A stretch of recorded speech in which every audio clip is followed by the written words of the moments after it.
Boa tarde, pessoal. Esse é mais um Ao Vivo na Câmara. Estamos mais uma vez aqui no corredor Teresa de Benguela, trazendo para vocês mais uma exposição histórica organizada pelo Centro Cultural da Câmara dos Deputados. Esse corredor é bem movimentado, ele liga o anexo 2 ao prédio principal do Congresso, que tem o plenário. E como mostramos já em alguns ao vivos da Câmara, a gente tem aqui exposições sobre fatos históricos, sobre temas importantes para a história do país e do parlamento, da política. E a gente vai ter aqui uma visita guiada para mostrar para vocês, principalmente, curiosidades sobre a independência do Brasil, o protagonismo da Bahia nesse processo e de mulheres também. Então, curiosidades que não são normalmente mostradas e comentadas quando a gente fala da história e da independência do Brasil. Então, a exposição se chama 2 de julho, 200 anos da independência do Brasil na Bahia. E o curador da exposição, que é o historiador Ricardo Oriá, vai guiar a gente e mostrar toda essa história de forma resumida. Vamos caminhar aqui mostrando para vocês. Lembrando que também tem o link desse conteúdo completo aí na descrição do vídeo. E também o link do Centro Cultural para vocês verem todas as exposições que já tiveram. E a gente fala ao longo do programa também sobre o Centro Cultural e como funcionam essas exposições e quais exposições já aconteceram aqui. Então vamos começar. Ricardo Oriá, por favor, guia a gente aqui por essa exposição e vamos começar falando do título, né? 2 de julho de 1823, o que aconteceu nessa data? Bem, boa tarde a todos e todas, né? Mais uma vez, o Centro Cultural Câmara dos Deputados comparece com uma exposição bastante interessante, ainda no rol das efemérides relacionadas ao bicentenário da independência do Brasil. E por que o 2 de julho? O que houve de tão importante que merece essa exposição que está em cartaz nesse mês de julho, no corredor aqui de acesso ao plenário da Câmara dos Deputados? O 2 de julho de 1823 refere-se ao fim da Guerra da Independência na Bahia, com a expulsão das tropas portuguesas e a entrada do Exército Pacificador, comandado por Joaquim de Lima e Silva. Essa data, ela assinala o fim dessa luta, porque pouca gente sabe que na Bahia foi o palco de uma das principais lutas entre portugueses e brasileiros, né, em torno da emancipação do país. Os baianos tiveram um papel importante. Tanto assim é que o historiador Tomás Monteiro disse de forma muito acertada que a resistência baiana definiu a unidade nacional. Maravilha, vamos andando então mostrando e falando primeiro sobre esses mitos, né, que existem em relação à independência do Brasil, como que as pessoas acham que aconteceu e como aconteceu na verdade, né? Nós temos até aqui ao fundo, eu fiz questão de colocar como curador, o quadro de Pedro Américo, né? Porque quando a gente fala em independência do Brasil, a gente relaciona logo ao quadro de Pedro Américo, Independência ou Morte. O quadro é uma representação visual da história, não é a própria história, né? O que eu quero destacar nessa exposição do 2 de julho é que a independência do Brasil não se resume ao 7 de setembro, certo? Não foi um ato magnânimo do Pedro I, né? Nem um acordo entre pai e filho.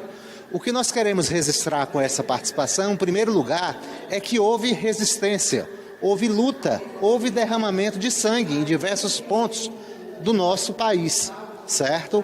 E a Bahia foi um dos palcos mais importantes dessa Guerra da Independência. Além disso, a independência é um processo. Ela se inicia na segunda metade do século XVIII, com a crise do sistema colonial, com vários movimentos de libertação colonial, como foi a Inconfidência Mineira, a Conjuração Baiana. Depois nós temos a transferência da corte portuguesa para o Brasil, mas a independência só vai se consolidar no ano de 1825, quando há o reconhecimento por parte de Portugal da independência do nosso país. Então, jamais nós podemos considerar apenas uma data histórica, mesmo porque as datas são construções históricas. E poucos sabem que a escolha dessa data de 7 de setembro foi feita nesse parlamento. Por ocasião da Assembleia Constituinte, a bancada paulista sugeriu que se comemorasse a nossa independência no 7 de setembro. Mas nos primeiros anos da nossa independência, a data em que se comemorava a nossa emancipação era o 12 de outubro. Sabem por quê? Porque era a data natalícia de Pedro I, no dia em que ele foi aclamado imperador e defensor perpétuo do Brasil. Então, em 1826, a Câmara dos Deputados promulga uma lei estabelecendo as datas dignas de serem comemoradas. E é aí que é estabelecido o 7 de setembro. Mas outras datas também poderiam servir como marco. Uma delas é o 2 de julho. Então, essa imagem aí famosa, na verdade, não aconteceu exatamente. Não, é como eu falei, na verdade, houve aí um registro, uma representação visual. Logicamente, ele toma como parâmetros, né, ao fazer o seu quadro histórico, uma imagem canônica presente nos livros, nos manuais, em cédulas, né? Mas, na verdade, não é que esse fato não ocorreu. O fato ocorreu. Agora, o pintor Pedro Américo fez uma representação, né, heróica desse ato, né, que assinala a independência do Brasil. Certo, vamos falar então agora mais da Bahia, né, desse contexto, o que a província representava e o que foi essa luta, essa guerra que aconteceu no estado. O que eu gostaria de destacar, um outro aspecto importante da exposição, logicamente não vai dar para falar sobre tudo, né? E aí nós disponibilizamos um QR Code onde as pessoas podem ter acesso ao catálogo, onde está todo o conteúdo da exposição, inclusive com algumas referências bibliográficas.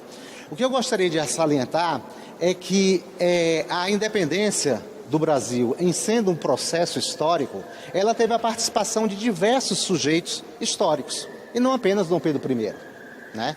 Nós tivemos a participação de José Bonifácio, né? Gonçalves Ledo e tantos outros. Mas o que eu quero destacar nessa exposição, e aí é a parte mais importante dela, na minha concepção, é o protagonismo feminino no processo de nossa independência. Por que eu dei ênfase a isso? Porque só muito recentemente a historiografia oficial passou a destacar o papel das mulheres na história do Brasil. Sempre as mulheres foram silenciadas, foram omitidas, né? A elas era reservado apenas o espaço privado. Mas muitas mulheres desafiaram, né, ousaram, em pleno século XIX, e participaram do processo da emancipação política. E eu gostaria, primeiramente, de passar logo para o outro lado, para mostrar as mulheres que se destacaram nesse processo. Começando com a princesa Leopoldina. Então vamos andar, gente. Está lá do outro lado, a parte que mostra essas mulheres que estão em destaque. Quer comentar alguma coisa aqui desse lado, enquanto a gente está passando? Já quer ir direto para lá? Não, vamos para lá porque realmente eu quero dar destaque, não em si a guerra, né, mas esse protagonismo, né, de mulheres, né, que tiveram um papel de destaque na independência do Brasil. Exatamente. Maria Leopoldina, né? Nós até colocamos, se nós temos um patriarca da independência, que é José Bonifácio, a gente aprende isso nos livros didáticos, eu resolvi chamá-la de matriarca da independência. Foi graças ao papel de Leopoldina, convencendo Pedro I a permanecer no Brasil, certo? E presidindo, né, a sessão no dia 2 de setembro, portanto, 5 dias antes do 7 de setembro, Leopoldina, juntamente com José Bonifácio, tem um belo quadro aqui, retratado por Georgina de Albuquerque, em que a princesa Isabel, certo, Pedro viajava em São Paulo, para São Paulo, e ela realmente resolve, nessa sessão do Conselho de Estado, juntamente com outros líderes, inclusive José Bonifácio, dizer que a hora é essa, certo? Que era o momento que não havia mais por que obedecer às cortes de Lisboa. Era preciso que o Brasil rompesse com os laços que ainda ligavam a metrópole portuguesa. Então, a Leopoldina vai ter um papel essencial, certo, no processo de emancipação política, convencendo Dom Pedro I a permanecer no Brasil.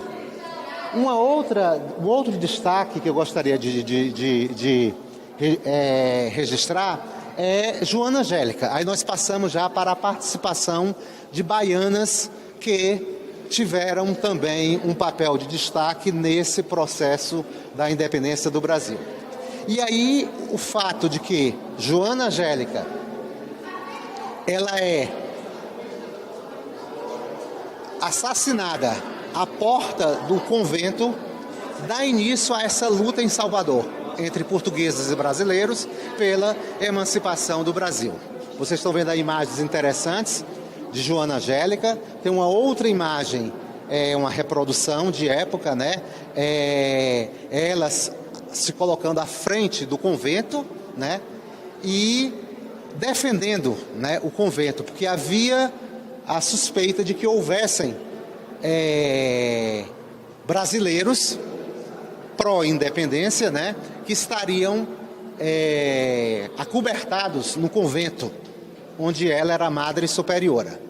Ela se contrapõe a isso, né, e é abatida pelas forças portuguesas. Então, esse fato desencadeia, de certa forma, aumenta, acirra, né, o processo de luta entre portugueses e brasileiros em Salvador e na Bahia como um todo, porque nós vamos ter dois grandes polos na luta da independência do Brasil na Bahia, que é não só Salvador, mas o Recôncavo Baiano vai ter um papel importante, como Cachoeira, a ilha de Itaparica também. Então você vai ter diversos locais onde vai se dar esse conflito.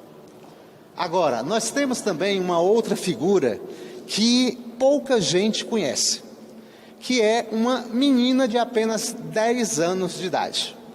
Olha o nome dela, Urânia Vanério.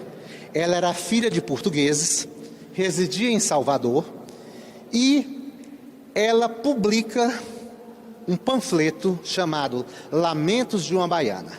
Ela presencia da porta de seu quarto toda a movimentação das tropas portuguesas.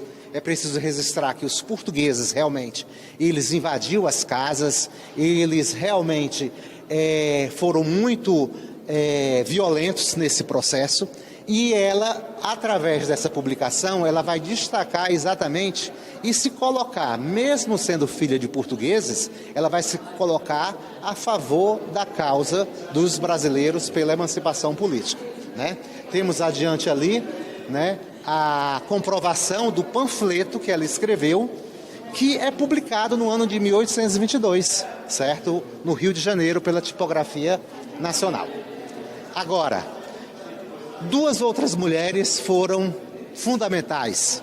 Eu reputo que são, digamos assim, as mais importantes, porque elas dimensionam o papel da participação popular na Guerra de Independência na Bahia. São Maria Quitéria de Jesus e Maria Felipa de Oliveira. Vamos lá ver um pouco da biografia dessas duas personagens. Maria Quitéria de Jesus, conhecida como a mulher soldado, né? Naquela época precisava de precisava de pessoas que se alistassem, porque o Brasil, né, não tinha um exército consolidado que viesse lutar contra as tropas portuguesas, que eram superiores, tanto em termos numéricos como em termos de armamentos, né? Então, havia na região do Recôncavo um chamamento por parte das tropas brasileiras no sentido de arregimentar voluntários para a guerra e, logicamente, voluntários do sexo masculino.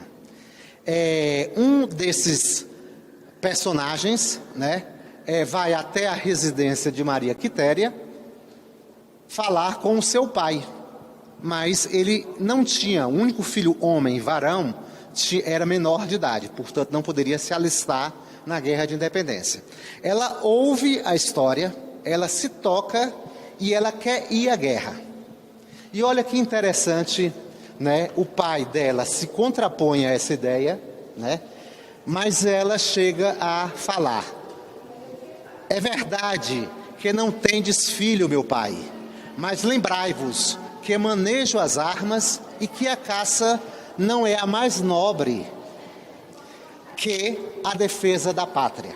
O coração me abrasa, deixai-me ir disfarçada para tão justa guerra. E o pai dela respondeu, não, mulheres fiam, tecem e bordam, não vão à guerra. Mas ela desafia o seu pai e, com a ajuda de sua irmã Maria Teresa, se traveste de soldado Medeiros, usando a indumentária do seu cunhado, e parte para o fronte da guerra. Certo? E, nesse sentido, ela posteriormente vai ser descoberta, mas mesmo assim, pelo seu manejo, pela sua destreza no uso das armas, ela atirava muito bem, montava a cavalo, né? Era uma mulher à frente do seu tempo, né? Não se ocupava apenas das prendas do lar. Ela vai ser mantida nas forças brasileiras, certo?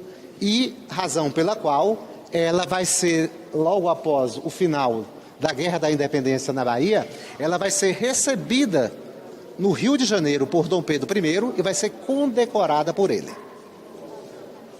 E a Maria Filipa de Oliveira? Eu gostaria de fazer até uma ligação interessante. Nós estamos no corredor de acesso ao plenário, que se chama Teresa de Benguela, né? Que foi uma líder quilombola no Mato Grosso, né? Teresa de Benguela, nós temos Teresa de Benguela no século XVIII. Nós temos agora Maria Filipa de Oliveira, uma personagem que é pouco conhecida, que não é registrada nos livros didáticos de história. Só muito recentemente ela tem sido objeto de estudos e pesquisas, porque ela foi considerada uma heroína do povo. Ela era uma negra forra, marisqueira, né?